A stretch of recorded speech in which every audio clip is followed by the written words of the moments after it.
This is the iPhone Air. Not the iPhone 17 Air, it's just the Air. I don't know what they're gonna do down the line, but for the time being, here it is. The first gen iPhone Air.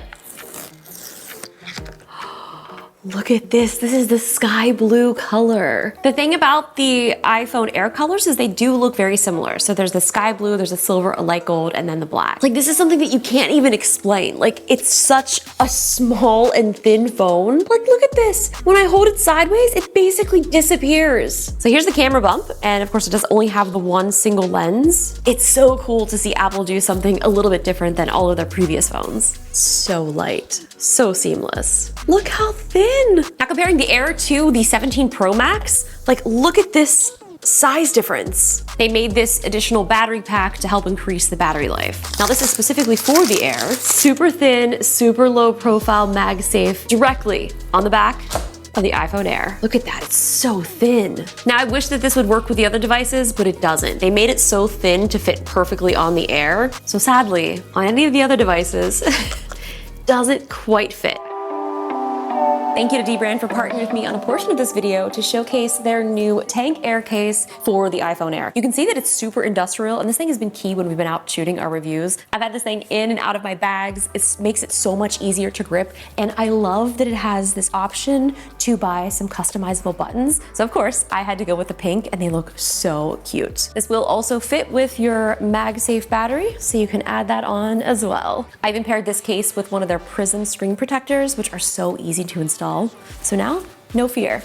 iPhone Air is here. If you want to get $10 off a Tank case, there's a link in my description, no code required. So I'm going to test out the Air and see how it does in some low light situations. There's some beautiful landscape. I don't have my ultra wide lens, but honestly for up here, for filming and shooting the landscape, like I was not missing the ultra wide lens. So I'm going to take a photo at 1x, another at 2x. It does kind of give you the effect of 3 lenses, because if you tap the 1x, that'll give you a 35mm. And we do have a digital zoom up to 10x. So if you really got to zoom in on something, like it's possible. It may be a little bit blurry because of the digital zoom, but you can still get in there. Let's see how the video works. All right, so we're at 1x, 2x, 6x digital zoom in video. You can shoot up to 60 frames. I'm quite partial to 30 when I'm shooting iPhone content. Yeah, looks good. So what is it? What can it do? Is it that light? Yes, it absolutely is. It is so small, like it's as thin as the USB-C port. It's about as thin as 4 or 5 credit cards. How many credit cards did I say? 4? I think I might need another one. It's about 5. Okay, maybe 5.5. Actually 6. It's about 6. And it looks like it's almost half the size of the iPhone 17 Pro. Apple actually had to 3D print titanium to make this work. And that's the first time they've ever done anything like that for iPhone. So this little guy is 5.6 millimeters thin. It's only 165 grams. That's the same weight as 3 AA batteries or a deck of cards. Pretty accurate. And somehow it still packs a 6.5-inch display and a Pro class chip. Apple basically made a statement piece that you can text on. The design is really the headline here. This frame is grade 5 titanium. That's aerospace grade. And there's a new plateau on the back that's precision milled to hold the camera, speaker, and Apple Silicon. This let Apple open up more space inside for the battery while keeping the whole phone so thin. The front gets ceramic shield too, which Apple says is 3 times more scratch resistant, and the back is protected by ceramic shield, and it's rated 4x better for crack resistance than the previous back glass. So this is the Air. We thought we would take pictures of planes because obviously airplane, iPhone Air, it does have one lens. You don't have a lot of zoom. You've got the 1x, you've got the 2x, there's no ultra wide, and not a lot of telephoto, but the photos and videos are still turning out really cool.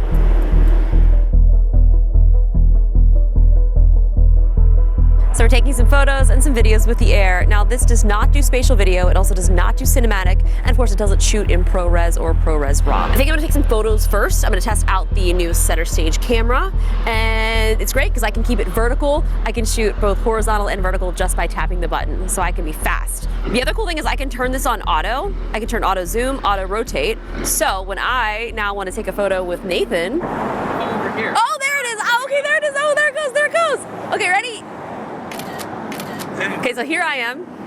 Zooms back in. Ah, there it goes. There you are. Oh, plane's coming, plane's coming. Okay, get ready, get ready, get ready, get ready, get ready.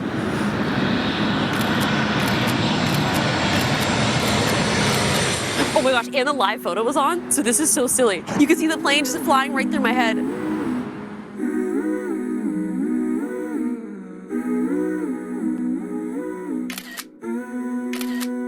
Now at the announcement, Apple actually took us into this room and they showed us a stress test of how they test these phones, and they bent it with up to 130 pounds of force, and it bent slightly, but then as soon as they took it back out, it basically like reformed itself. Now just because this phone is small, it doesn't mean that the camera quality suffers. Apple gave this the new 18 megapixel center stage front camera and the 48 megapixel Fusion main camera with 2x optical quality telephoto. This is all the same tech that you're gonna find in the Pro and the 17. The one thing that I am sad that it doesn't have is an ultra wide lens, which I feel like I take a lot of ultra wide photos. And when I was testing out the iPhone 16e, there were some times that I wanted to shoot ultra wide, and that also doesn't have ultra wide. So I do feel like if you're someone who relies heavily on that, you're gonna really miss it. The display is a 6.5-inch Super Retina XDR. It's got ProMotion, so it ramps up to 120 Hertz for scrolling and gaming, and then drops down to 1 Hertz for the always-on display to save the battery. It's so light. I just got done gaming on the iPhone 17 Pro Max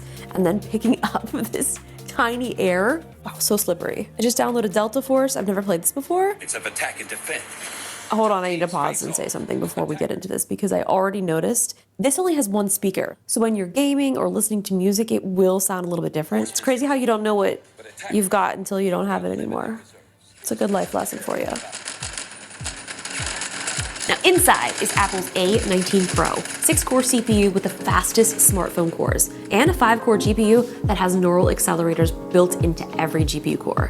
What does that even mean? It means this little guy has Apple Intelligence, smooth graphics, and yes, it is built for AAA mobile games. There's also a new N1 wireless chip for Wi-Fi 7, Bluetooth 6, and Thread, and Apple's C1X modem, which is both faster and more power efficient than last year. Day-to-day stuff like AirDrop, reliability, personal hotspot, streaming feels instantly responsive. Battery life. This is where we need to chat. Apple reworked the internal layout to prioritize battery volume in this thin chassis. And with the chip efficiency and iOS 26's adaptive power mode, it's an easy all-day phone. Apple rates it up to 27 hours of video playback on the Air. This iPhone is eSIM only universally, and I actually love eSIM for travel. So now you can add a local plan digitally, keep your home number active, and not worry about a physical SIM. Now, even with how small this thing is, I would have thought maybe they would do away with some of the buttons, but no, we have the action button, and of course we do have the camera control button. So you can obviously set the action button for things like silent mode, translate, or add a shortcut. Now you do have 4 color combinations. You have space black, cloud white, light gold, and I've got the sky blue. The colors are very similar. Like I actually forgot that I had sky blue, and